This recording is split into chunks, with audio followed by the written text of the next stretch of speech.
But Siddharth, क्या दक्षिण भारत में जिस तरीके से इस वक्त पॉलिटिक्स चल रही है, कुमारस्वामी से मुलाकात की है, जाहिर सी बात है एसडी देवगौड़ा की सहमति उसमें होगी, तो ये जो विपक्षी एकता है साउथ इंडिया में कितनी महत्वपूर्ण हो सकती है, या कितना साउथ इंडियन को मदद कर सकता है? केरला के अंदर अगर आप देखिए तो वहां पे कांग्रेस पार्टी और लेफ्ट एक दूसरे के आमने सामने है, तो वो कैसे एक प्लेटफॉर्म पर आ सकते हैं?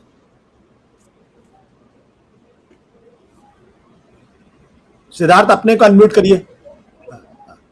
सिद्धार्थ अपने को अनम्यूट करिए। हाँ, कर रहा हूँ।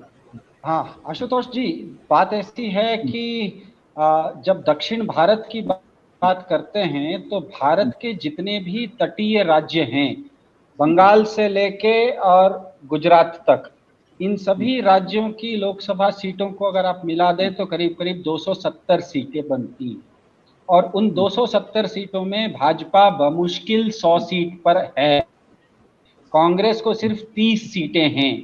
तो मतलब जो भारत का जो तटीय क्षेत्र है, जिसे भारतीय उपमहाद्वीप में इंग्लिश में पेनिनसुलर इंडिया कहा जाता है, उस पेनिनसुलर इंडिया में भारत की आधी के आसपास लोकसभा सीटें आती हैं और उसमें भाजपा का प्रेजेंस बहुत कम है। 100 सीट बहुत मुश्किल से वो पा रही है। अब बात यह है कि जैसा आपने कहा कि मैं दक्षिण भारत से आता हूं, दक्षिण भारत मेरी मातृभूमि रही है, तो दक्षिण भारत भाजपा का जो गढ़ है वो हिंदी हार्टलैंड में है। हिंदी हार्टलैंड के अलावा भाजपा का कोई राज्य गढ़ नहीं है। कभी कभी भाजपा कहीं कहीं जीत जाती है, जैसे कर्नाटक में जीत जाती है, लेकिन भाजपा का वो गढ़ नहीं है। वो कांग्रेस का भी गढ़ नहीं है। जैसे कर्नाटक में अगर कांग्रेस की सरकार है तो कर्नाटक में राहुल गांधी से ज्यादा लोकप्रिय सिद्धरामैया हैं, भाजपा से ज्यादा, भाजपा में नरेंद्र मोदी जी से ज्यादा लोकप्रिय येडियुरप्पा हैं। इसीलिए आपको ध्यान होगा कि येडियुरप्पा को हालांकि कुछ महीनों पहले उनको मुख्यमंत्री पद से हटाया गया, लेकिन अभी एक बहुत बड़ी जिम्मेदारी भाजपा उनको दे रही है। तो दक्षिण भारत का जो डायनामिक्स है वो डायनामिक्स ऐसा है कि यहाँ पे अभी भी फेडरल सिस्टम को, स्थानीय राजनीति को, रीजनल पार्टीज को बहुत ज्यादा महत्व है। और ये अभी जो वर्तमान लोकसभा है उसमें भी स्थापित हो जा रहा है कि ये जो 270 सीटें हैं इसमें भाजपा को 100 सीटें आना मुश्किल है, कांग्रेस को 30 सीटें आना मुश्किल है। मतलब यहाँ पे इस उप महाद्वीप में अभी भी मेजॉरिटी रीजनल पार्टीज की है। तो मेरे ख्याल से जो नीतीश कुमार जी करने का प्रयास कर रहे हैं, लेकिन ये ध्यान में रखने की बात है कि यहाँ सभी पार्टियां जो हैं वो केवल अपने अपने राज्य में ताकतवर हैं। ममता बनर्जी सिर्फ बंगाल में ताकतवर है, और स्टालिन सिर्फ तमिलनाडु में ताकतवर हैं, और एनसीपी सिर्फ महाराष्ट्र में ताकतवर है, तो जेडीएस सिर्फ कर्नाटक में ताकतवर है, टीआरएस सिर्फ तेलंगाना में ताकतवर है। तो इन सभी लोगों को एक सूत्र में पिरोने का एक ईमानदार प्रयास करने का शायद प्रयास कर रहे हैं इस बार नीतीश कुमार जी, क्योंकि नीतीश कुमार जी के बारे में आम जनता का, खास करके राजनीतिक सर्कल्स में ये मानना है कि उनकी राजनीतिक सोच और समझ काफी गहरी है और चीजों को वो, आगे आने वाली चीजों को वो भांप लेते हैं। तो शायद नीतीश कुमार ने ये समझा है कि ये जो मैंने 270 सीटों की बात कही, इसमें अगर बिहार और झारखंड भी मिला दीजिए तो 300 से अधिक सीटें हो जाती है, जिसमें कि भाजपा को अभी भी 125 से कम सीटें हैं।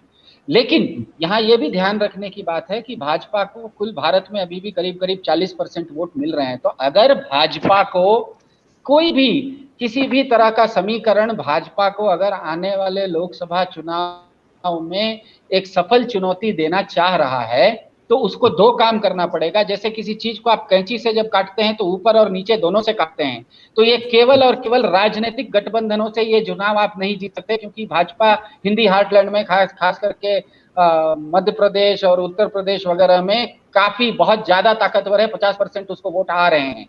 तो इनको, भाजपा को अगर आप, कोई भी विपक्ष जो चाह रहा है कि भाजपा को अगर वो चुनौती देगा और अगर वो चुनौती सशक्त होगी तो वो केवल अर्थमेटिक राजनीतिक गठबंधन से नहीं होगा, उसके लिए कुछ नैरेटिव की जरूरत पड़ेगी।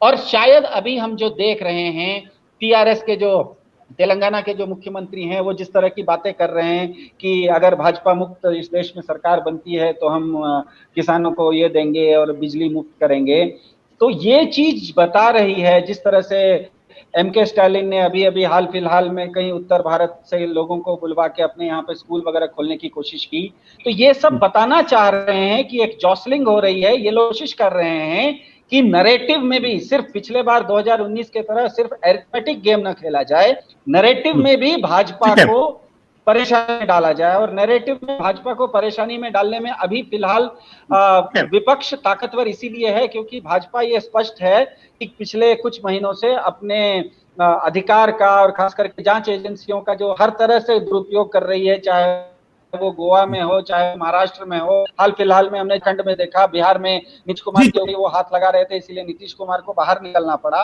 तो इन सब चीजों को मिला के इस बार एक कोशिश शायद विपक्ष की तरफ से नीतीश कुमार जी एक ईमानदार प्रयास कर रहे हैं एक संयोजक के नाते कि हम ये कोशिश कर सकते हैं कि एरिथमेटिक के साथ साथ हम नैरेटिव को भी कैप्चर करें। मेरा दक्षिण भारत का जो रीडिंग है वो दक्षिण भारत का रीडिंग ये है कि क्योंकि नीतीश कुमार जी को कुमार स्वामी जी का नीतीश कुमार जी से मिलना का मतलब यही निकलता है। सत्य हिंदी का ऐप डाउनलोड करें गूगल प्ले स्टोर पर।